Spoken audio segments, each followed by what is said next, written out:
Hello friends, welcome back to my reels. आज बहुत दिनों की तरह मैं आज फिर से बहुत खुश हूँ क्योंकि मेरे क्लिनिक से आज एक और महिला ऑलमोस्ट जिसको थप्पा मार दिया था कि कभी ठीक नहीं होगी, हंसते खेलते आज मेरे पास आई है और मुझे मेरा सपना पूरा करके दिया उसने। पोस्टमार्टम साइकोसिस या पोस्टमार्टम डिप्रेशन एक ऐसी गंदी मानसिक इलनेस है जो बच्चा जनने के बाद औरत को, गर्भवती औरत को जब बच्चा जन्म लेती है 2 से 4 हफ्ते में ये चेंजेस आते हैं। साइकोसिस में औरत को शक होने लगता है, चिड़चिड़ापन आता है और ऐसा लगता है जैसे कि सब जन उसके अगेंस्ट बात कर रहे हैं। ये बच्चा उसे तकलीफ देने आया है इस जीवन में, कभी कभी वो उसे मार भी सकती है।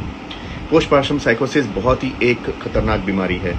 मैं जिस केस की बात कर रहा हूँ वो पोस्टमार्टम डिप्रेशन है, जिसमें इंसान उदासी, मायूसी, होपलेसनेस, हेल्पलेसनेस, बर्थलेसनेस फील करता है। बच्चे को दूध नहीं पिलाता, उसका ख्याल नहीं रखता है, इसकी वजह से मेरा फिगर खराब हुआ, इसकी वजह से मेरा करियर खराब हुआ, मैं इसका ध्यान नहीं रखूंगी। ऐसे केसेस भी बहुत नाजुक होते हैं, ध्यान रखिएगा।